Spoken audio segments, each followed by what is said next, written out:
Hello there. I am here with Prashant uh, Ganti, of Zoho, with at Zoho SMZ 25, and I got a few questions for you. So, Zoho Connect had some new features announced today. Uh, Zoho Commerce had a few new features announced today. Can you go over these new features and how they can help small business owners? Thank you for having me here. So, Zoho Commerce is the latest offering from the Zoho Finance Suite, Finance and Operations Suite. So, Commerce, right? If you take, we all buy something online today. It's part of the course. A lot of people purchase things online. So, we want to make that experience as seamless as possible. So, that's a continuous innovation investment that we make here. So, this is the latest avatar of our commerce product. So, we got uh, we want businesses to have a more beautiful store. We want to reduce the chances of customers abandoning at checkout so that maximize the chances of more sales. They want to build more stickier relationship with customers. We have introduced features related to loyalty points and all those things. And then for customers who want to build little bit more inquiry, we have a request for code kind of a feature. And beyond all these things, right, there's under the hood, a lot of work has gone in more on the engineering and the product front to make things easier for the customers. So if you take something like executing a simple online order, right? I mean, I purchase something, shoes online. Now, it's very easy from a user point of view, but under the hood, we had abstracted a lot of complexities. There are 20-25 different subsystems that need to work in tandem to ensure that the single online order is executed successfully. The first thing is I need to check in which warehouse, if I'm ordering shoes, are the shoes available? Correct. If it's available, then I need to generate the order, generate the invoice. The customer, if they are executing the checkout, you need to have the payment checkout subsystem. Then you need to have the invoicing subsystem that has to hook into the tax subsystem. The taxes have to be calculated on the fly. And then if, God forbid, something goes wrong, there should be a returns handling. And now all these will have to work in tandem, right? It has to work in harmony to ensure that one single online order is successfully executed. We arguably among the very few companies globally that have built the entire stack, including the payments part, to ensure this gets successfully executed. Yeah. So you talked about loyalty points, card abandon recovery, and I did see something about digital download. Um, what what lift should a typical small business merchant expect without dedicating to a market team when it comes to these kind of features? Can I get on the question? So, what kind of benefit, what kind of lift could a small business owner see when it comes to these kind of features? Yeah. So one is this primarily a self-service model. So I think I mean, as a small business, right, you don't have too many resources to get all these done, right? So we want to reduce the entry barrier for businesses to get started, sell online, widen your reach. So that's the goal. We also have inbuilt tools for things like SEO, so to maximize the chances of you being uh, shown up in the front page of these search things like that. I think those are the heavy investments that we have made, so that of course our costs are low. We amortize that over a lot of customers. So that's been our business model. From a small business point of view, the upfront investment is absolute, it's very less. There's nothing much to get started. It's very easy, and you can see the results and ROI very quickly. You realize the benefits of investment in a tool like Zoho Commerce uh, very fast.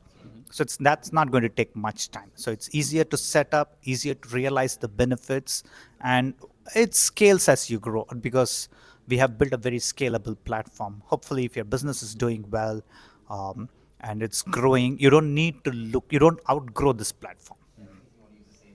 Okay.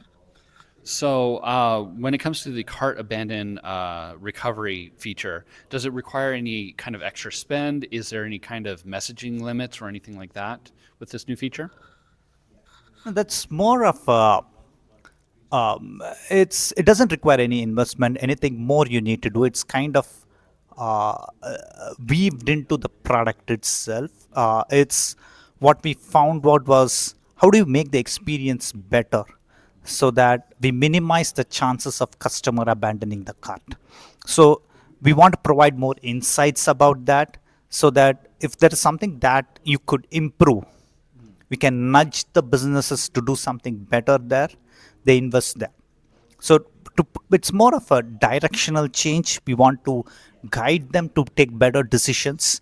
So that is the goal for this feature. Of course, we do everything that's possible from our end, uh, and there are certain things that are required from the business owner end also. So that's where we are trying to nudge them in the right direction. So, is the cart recovery, can you kind of go over how it works a little bit? Is it something that can indicate to the user that, hey, you were going to buy this item, come back and buy it? Or is it more of reports for the user or for the owner to kind of see this is where your sticking points, this is where your pain points are? Or is it both?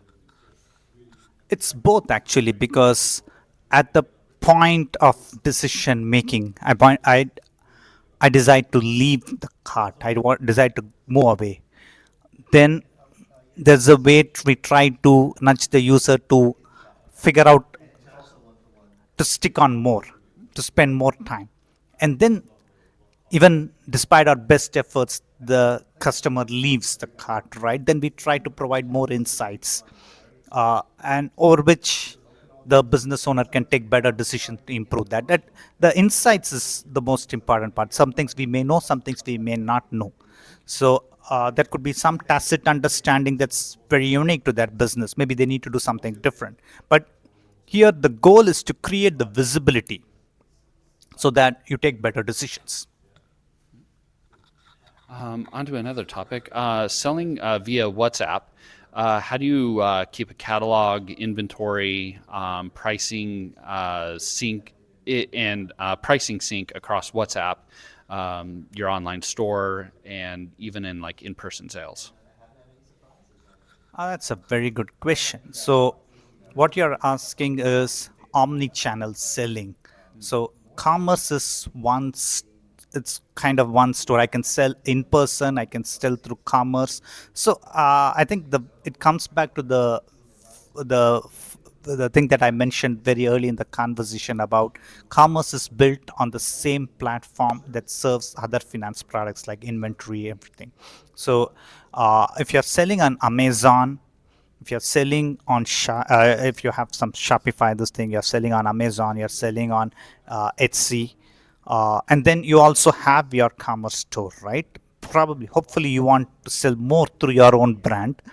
But regardless of where you're selling, everything synchronizes back to one platform, and that gets reflected. So, and of course, we are powering up the social selling through WhatsApp and other platform, right? So, it synchronizes across all these because the platform, underneath the platform, the database that's being served, right, is common. So that's the key here. That sounds very exciting.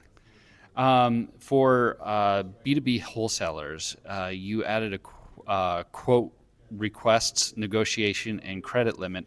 How does this tie into accounting, books or QuickBooks, so SMBs don't double enter data?